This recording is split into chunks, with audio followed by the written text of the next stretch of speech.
The sun blazed high over the neat suburban cul-de-sac. Perfect lawns, white fences, birds in the sky, and in the middle of all that peace, flames. Judge Alan Pierce stood frozen on his driveway as firefighters fought the roaring inferno consuming his two-story home. Thick smoke rolled across the bright blue sky. Neighbors gathered on sidewalks, phones up, filming. Screams mixed with sirens. The world was watching. "Judge Pierce, please step back," a firefighter yelled. Alan didn't move. His hands trembled as he stared at the wedding photo half burned in his palm. His voice cracked. "My wife's house, everything." Then a luxury SUV pulled up beside the crowd. Sunlight flashed off its mirror-polished hood. The door opened. Karen Miller, HOA president, stepped out in her crisp white suit and oversized sunglasses, pretending to look shocked. "Oh dear God," she gasped loudly. "How awful." Alan turned. Ash and tears streaking down his face. "You." His voice shook, barely human. "You did this." Karen tilted her head, her perfect smile gleaming in the sunlight. "Excuse me," she said sweetly. "I'm here to help, Alan." "Help." His voice roared through the street. "You fined me for planting my wife's roses. You poisoned my garden. You harassed me for months. And now you burned down my home." Gasps rippled through the crowd. Neighbors whispered. Cameras zoomed in. Karen crossed her arms, cold and calm. "I think you're confused," she said smoothly. "Maybe the heat's getting to you." Alan stepped closer, eyes red, voice trembling with fury. "You think you can ruin me in broad daylight? You think I'll stay silent?" Karen's smirk widened. "I don't think, Judge," she whispered. "I know." Two officers rushed in, holding Alan back as he lunged toward her. "Sir, calm down." Karen looked at the police, feigning fear. "See, this is what I've been dealing with. He's unstable, violent." Alan shouted over the sirens. "You won't get away with this, Karen!" "I'll make sure you pay for every lee." But Karen turned, her heels clicking on the pavement. "You'll need a house first," she said without looking back. The flames reflected in her sunglasses as she walked away. Unbothered, untouchable, unstoppable. And the cameras kept rolling. The neighborhood had just witnessed the unthinkable. And the world was about to find out who really started the fire. The next morning, the neighborhood smelled like ash and melted paint. Yellow police tape fluttered in the summer breeze.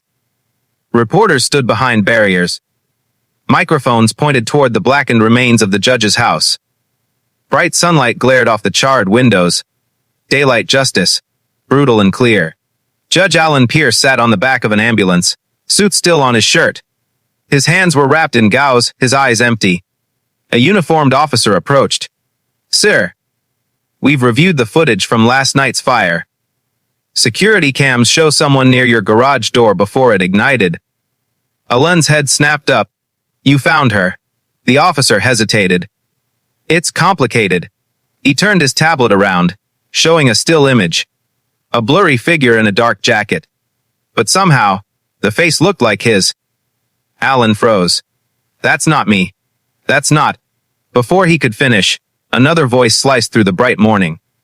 "Of course it's him." Karen Miller stepped into the light, sunglasses on, smile rehearsed. Her crisp white suit gleamed against the burnt ruins behind her. "I told you, officer," she said, feigning sorrow. "He's been threatening me for months. He even said he'd make me pay." Alan stood, voice trembling with anger. "You planted that footage."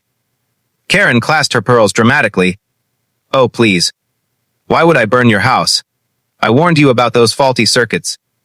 You ignored HOA safety protocols." The officer looked between them, uncertain. "Mr. Pierce, we'll need to bring you in for questioning." "What?" Alan shouted. "You're arresting me for my own fire." Karen's smirk returned. Subtle but sharp. "Actions have consequences, Alan," she whispered as the cops led him away. The cameras flashed, the crowd murmured. And under the perfect blue sky, Karen watched with quiet satisfaction as the judge who once ruled her fines was driven away in handcuffs. She turned to a neighbor filming the scene.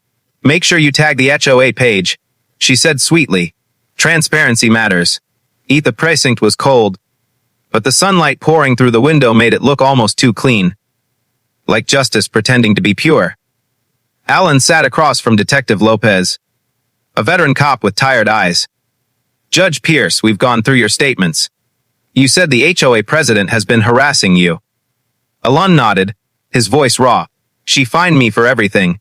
My flowers. My wife's memorial. She slashed my tires once. I know it was her. And last month, someone left dead plants on my doorstep. Lopez sighed. That's disturbing, sir. But we need evidence. All we have right now is the footage of you near the fire. Alan slammed his hand on the desk. That's her. She edited it. She's on the HOA board that oversees community security feeds. Lopez leaned forward. You're saying she has access to the system? Yes. Alan said, eyes burning. She doesn't just enforce rules. She owns them. Meanwhile, across town, Karen sat in her pristine kitchen, sipping coffee as bright sunlight filled the marble room. Her assistant whispered nervously, Karen, people online are asking questions. They think you set him up. Karen smiled faintly. People believe what they're told, especially when the one telling them sounds calm. She scrolled through her phone, pausing on a video of Alan being handcuffed. Comments flooded in. Crazy judge loses it. He deserves it. HOA queen saves the neighborhood. Her smile grew colder. Let them talk, she said softly. Every rumor is another nail in his coffin. He outside, the sun shone too brightly, mocking the darkness brewing beneath. 3 days later, golden afternoon sunlight cut through the blinds of the precinct. Detective Lopez leaned over his desk, eyes narrowed at a paused video feed. Something didn't fit. The man in the footage, supposedly Alan, had his watch on the right wrist. Alan wore his on the left. Lopez muttered, that's not him. He replayed the clip, zoomed in. Frame by frame, he spotted it. A reflection in the car window, a woman's face. Lopez's heartbeat quickened. He grabbed his phone. Pierce, you were right. Someone tampered with the footage. 2 across town, Alan stood by the remains of his home under the glaring sun. The once green lawn was scorched black. He bent down, brushing ash aside, and froze. Half-burned metal, a camera lens, he picked it up. His security cam. Karen had ordered it removed weeks ago, claiming it was violating HOA privacy rules. He whispered to himself, so you wanted to hide something, Karen. He pocketed it and looked toward her house. Bright white walls, a flag waving proudly, perfect roses lined along the walkway. Behind perfection, he saw evil smiling. Karen paced in her kitchen, her white suit glowing under sunlight. Her phone rang. It was Lopez. Mrs. Miller, this is Detective Lopez. I'd like you to come down to the station for a few follow-up questions. Karen's tone remained honey smooth. Detective, I've told you everything. Why the sudden interest? Lopez replied flatly. Let's just say your HOA footage isn't as reliable as we thought. Her eyes twitched. The first crack in her porcelain calm. Are you accusing me of something? Detective. I'm saying, Lopez said, someone went to a lot of trouble to frame a judge. And whoever it was, they left fingerprints. She hung up, her hand trembling. In that bright, sunlit kitchen, she suddenly felt the light burning her skin. She turned to her assistant. Get rid of everything. Every file, every photo. Do it now. A late afternoon, Alan sat in his office, what was left of it, surrounded by files, dust, and silence. The new security cam lay on his desk, connected to his laptop static. Then, a flicker. And there she was. Karen, standing in his driveway holding a gas can, glancing at her watch before walking toward the garage. Clear as daylight. Alan exhaled shakily. He grabbed his phone. Detective, I've got her on tape. Clear footage, timestamp, face. Everything. Lopez's voice was calm but electric. Stay where you are. I'm sending units now. But before Alan could respond, tires screeched outside. He rushed to the window and froze. Karen's silver SUV, pulling up to his burned house again. She stepped out, sunlight glinting off her sunglasses. Her voice rang out sharp, echoing across the quiet street. You think you can ruin me, Alan? I made this neighborhood what it is. Alan stepped out slowly, camera still rolling. You burned my home. You framed me. And now you're back. Why? Karen's voice cracked, a mix of fury and desperation. Because you were supposed to lose, not fight back. Police sirens wailed in the distance. She looked toward the sound, then back at Alan, trembling now but smiling. You'll never prove it, she whispered. But the sun was too bright. And in that daylight, truth had nowhere left to hide. Bright morning, the sky was clear. The sun sharp over the suburban street, where peace had finally started to return, until Karen's SUV roared through the neighborhood like a bullet. Detective Lopez's unmarked car followed close behind, siren wailing, lights flashing red blue over the freshly watered lawns. Neighbors peeked through windows, confused. Some began recording on their phones. Karen's SUV skidded to a stop outside Alan's burned home. Alan stood there in his plain white shirt, sleeves rolled up, sunlight gleaming off the sweat on his brow. Lopez stepped out of his car, gun drawn but steady. "Karen Miller!" he shouted. "Hands where I can see them." Karen stepped out slowly, clutching her designer purse. Her lipstick perfect, her smile trembling. "Detective, you're making a mistake." Alan's voice cut through the heat. "The mistake was thinking you could destroy a man's life and walk away clean." Karen's eyes darted between them. "Everything I did, everything, was to protect this community! He was a danger." Lopez took a step forward. "Arson isn't protection, Mrs. Miller. It's a felony. And I've got the footage, your prints, your car, and your gas receipts." Her voice cracked into panic. "You don't understand!" "He wanted to ruin me first." Alan stepped closer, quiet but firm. "I wanted peace, Karen. You wanted control. Now look what's left of your empire." The wind rustled the burned fence behind him. Karen's gaze fell on the ruins, then to the people gathering around with phones raised. Her voice softened, barely a whisper. "Don't let them see me like this." Lopez nodded to his officers. "Mom, you're under arrest for arson, fraud, and obstruction of justice. You have the right to remain silent." But she didn't stay silent. As the cuffs clicked on, she screamed. "You all think he's innocent. He destroyed me first." Her words echoed down the street as neighbors murmured, recording every second. The sunlight glared hard against her tears. 2 months later, the courthouse was bathed in white light, the air thick with whispers. Karen walked in wearing a pale blue suit, the color of calm, but her eyes betrayed sleepless nights. Across the aisle sat Alan, composed but wary, a small scar above his temple. The fire's memory still burned into him. Detective Lopez sat behind him, silent observer, arms crossed. The prosecutor's voice filled the room. Karen Miller abused her power as HOA president, falsified evidence, and attempted to destroy a man's life to protect her own image. The evidence, surveillance video, receipts, her fingerprints, are indisputable. Karen's lawyer rose, his tone measured but desperate. "My client is not a monster. She is a woman who broke under pressure, trapped in the expectations of a community that demanded perfection." Karen's eyes glistened. For the first time, she didn't look like a villain. She looked human. Broken. Small. Then Alan took the stand. The courtroom fell silent. He looked at her directly. "You burned my home. You framed me.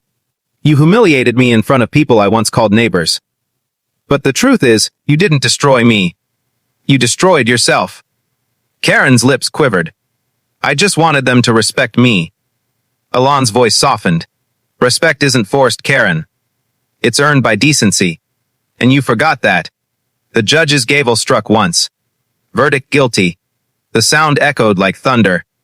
Karen's head dropped, her tears falling onto the polished wood. Sunlight streamed through the high windows, glinting off her cuffed hands. The afternoon sun burned bright above the courthouse, turning every window pane into a mirror of gold. The crowd outside was huge. Journalists, protesters, neighbors, and strangers, all waiting for the verdict that had shaken the entire community. Police lined the steps. Reporters shouted questions, microphones thrust forward. Every camera lens reflected one story. A once powerful HOA president, now on trial for destruction, deceit, and pride. Inside, the courtroom buzzed with tension. Karen sat at the defense table, eyes fixed on her trembling hands. The sunlight poured across her shoulders, harsh and honest.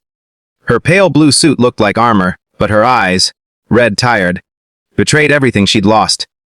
Alan entered quietly, the room falling into silence. His calm presence carried more weight than anger ever could. No robe today. Just a white shirt, rolled sleeves. A man stripped of everything but dignity. The judge's voice echoed, "Before I pronounce sentencing, does the defendant wish to make a statement?" Karen stood slowly. Her voice shook at first, then steadied like someone holding on to the last edge of control. "I built that neighborhood with love. I tried to make it perfect. But somewhere along the way, I forgot people aren't perfect. I forgot kindness." Her words trembled into the silence. She turned to Alan. "I can't undo what I did. But I see it now. I burned more than a house. I burned a life. I'm sorry." Alan looked at her. No hatred in his eyes. Just the heavy truth of someone who had already forgiven but would never forget. The judge leaned forward. "Karen Miller, the court sentences you to 8 years in federal prison, with parole eligibility after 4. The gavel came down. The sound cracked through the courtroom like thunder. Karen's knees weakened, and for a second, it looked like she might collapse. But 2 female officers held her arms gently, guiding her upright. Reporters began shouting questions even before she was let out. "Mrs. Miller, do you regret your actions? Do you think justice was served? Was this revenge or redemption?" She didn't answer. Her eyes lifted toward the blinding daylight, as she was escorted outside. The marble steps shimmered with heat. The world she once ruled now watched her in silence. A group of former HOA members stood off to the side. Women who once adored her, men who once obeyed her. Now they looked away ashamed. Across the barricade, Alan stood still, hands folded in front of him. Their eyes met one last time. No words. Just quiet recognition of everything they'd both lost and learned. Karen's lips parted. "I never wanted it to go this far," she whispered. Alan nodded once. "Neither did I. But truth always goes exactly as far as it has to." For a long moment, neither of them moved. The sunlight fell between them, pure and sharp. Then the officers guided her toward the waiting van. The door clanged shut. A deep, echoing metallic sound that felt like the end of a storm. Reporters kept shouting, cameras flashing, but Karen stared straight ahead. No anger now. No pride. Just a haunting calm. Inside the van, the world looked different. Small windows, steel bars, the faint hum of the road ahead. She leaned her head back against the seat, eyes closing. In the reflection of the glass, she saw her own face, tired, aged human. The makeup she once wore to command fear was gone. In its place was truth, raw, painful, and real. Outside, Alan walked down the courthouse steps. The crowd swarmed around him, microphones flashing, voices overlapping. "Judge Pierce, how do you feel? Do you think justice has been done? Any words for the community?" He stopped. Looked into the sunlight, his voice calm but resonant. "Justice isn't about revenge. It's about restoration. And sometimes it hurts both sides before it heals." The crowd fell silent. A gust of warm wind swept through, scattering fallen papers across the marble floor. Alan turned away, stepping into the daylight. Each step felt like closing a chapter that had burned too long. As he reached the street, he looked up. The same blue sky that had watched his home burn was now bright, clean, endless. He whispered to himself, "It's finally over." But somewhere, deep in the wind, a faint whisper seemed to answer, "Not over. Just balanced." The sun flared above, the world paused. And for the first time in a long time, both of them, the judge and the woman who destroyed his peace, were free in their own way. The prison gates gleamed under the morning sun. Too bright, too honest. The kind of light that didn't hide anyone's sins. Karen stood there, wrists cuffed, eyes swollen from a night without sleep. For the first time in years, she wasn't wearing pearls or perfume. Just an orange jumpsuit that smelled like metal and regret.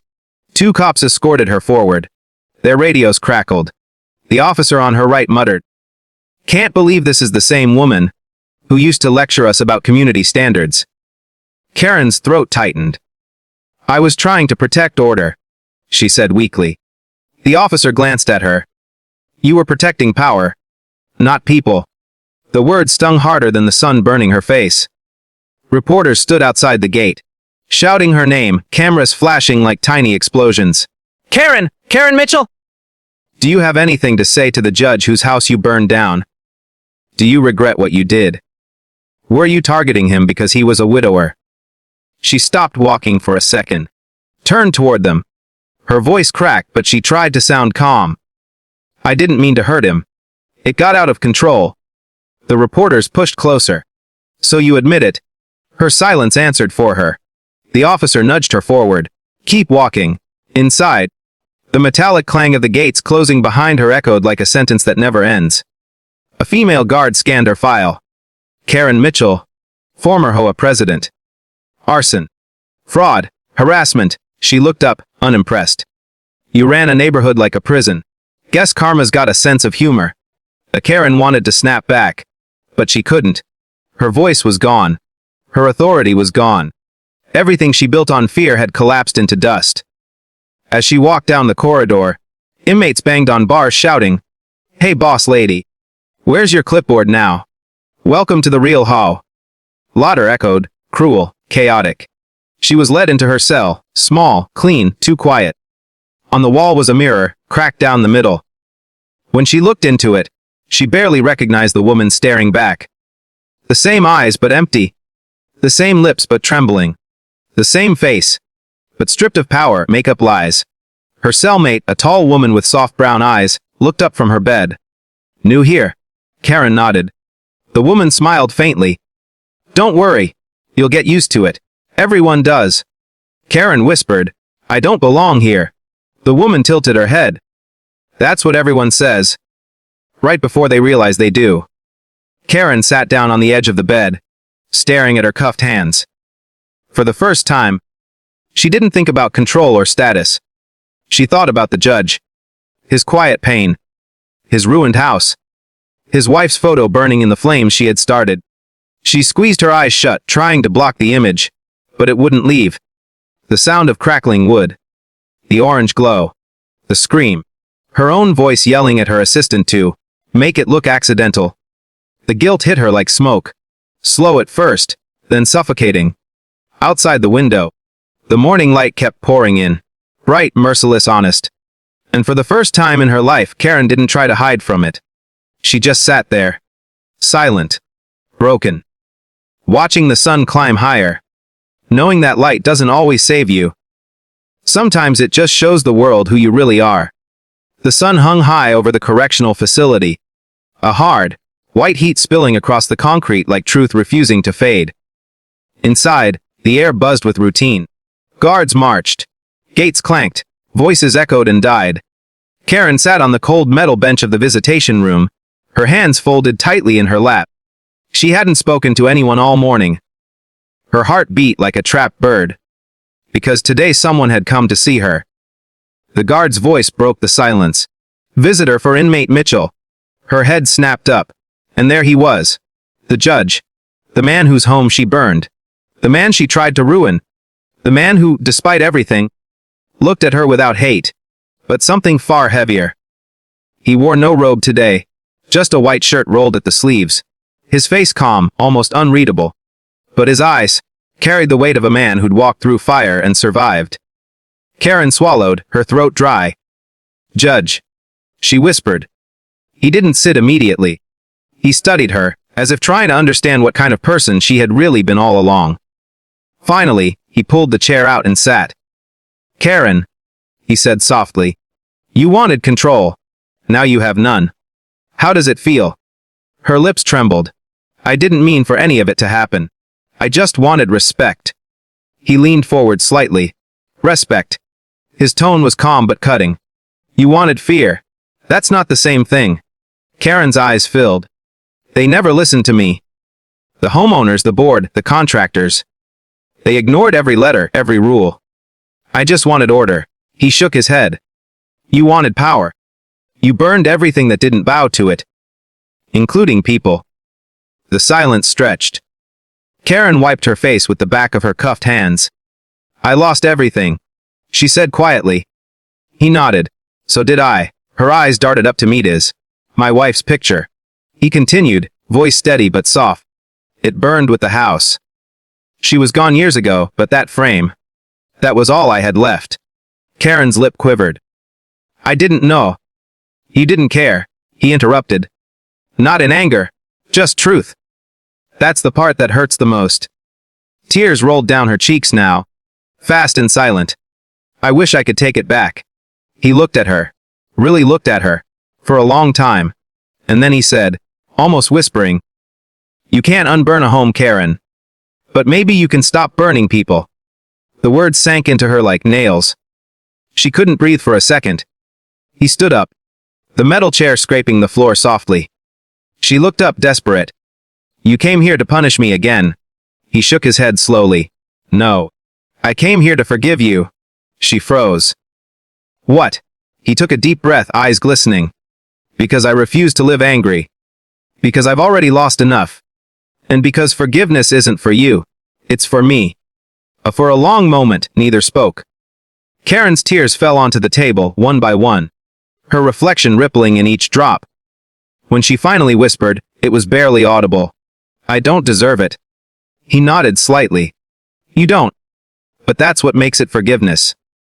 He turned to leave, and as he reached the doorway, she called after him, her voice breaking.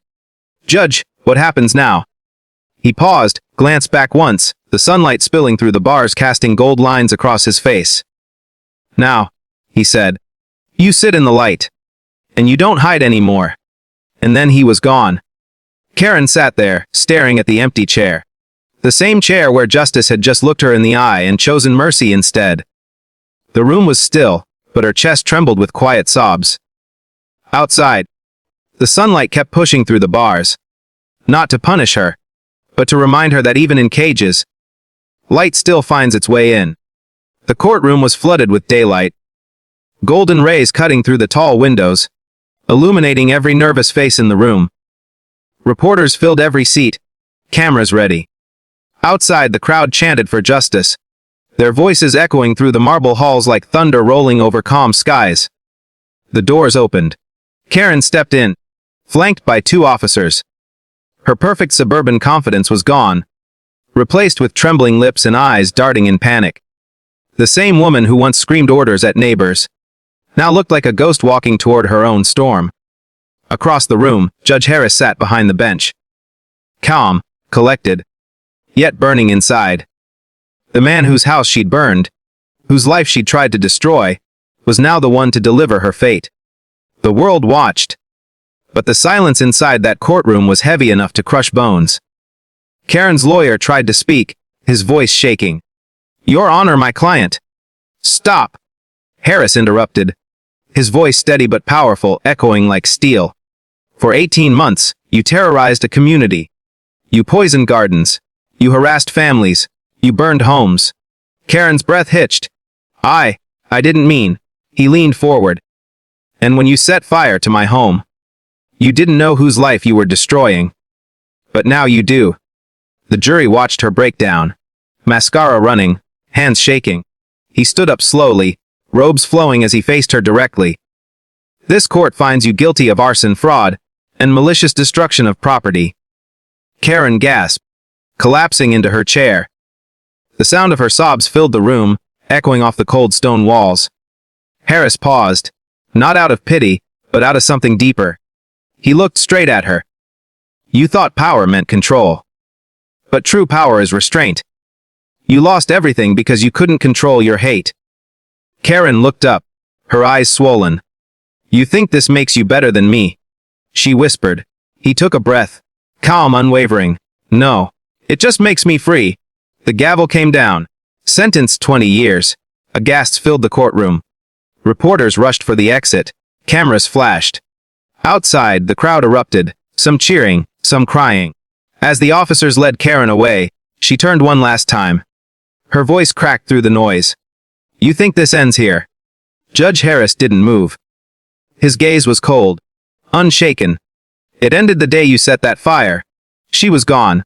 He stood there alone for a moment, sunlight hitting his face, the same light that had once glowed through his burning home. He exhaled slowly, letting go of every ember of anger that had lived inside him for months. Justice wasn't revenge. It was peace. Outside the courthouse, the crowd parted as he stepped into the sun. Reporters shouted questions, microphones waving, but he didn't respond. He just looked up, toward the sky, toward the calm, and whispered, "You can rebuild a house, but peace, that takes forgiveness." And with that, he walked away, into the daylight, into a new beginning. The sky outside the prison yard was bright and cloudless. The kind of morning that mocked the heaviness of the walls inside.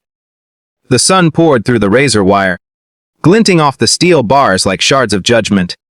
Karen sat alone on a concrete bench, her orange jumpsuit faded, hair now short and uneven from months of neglect.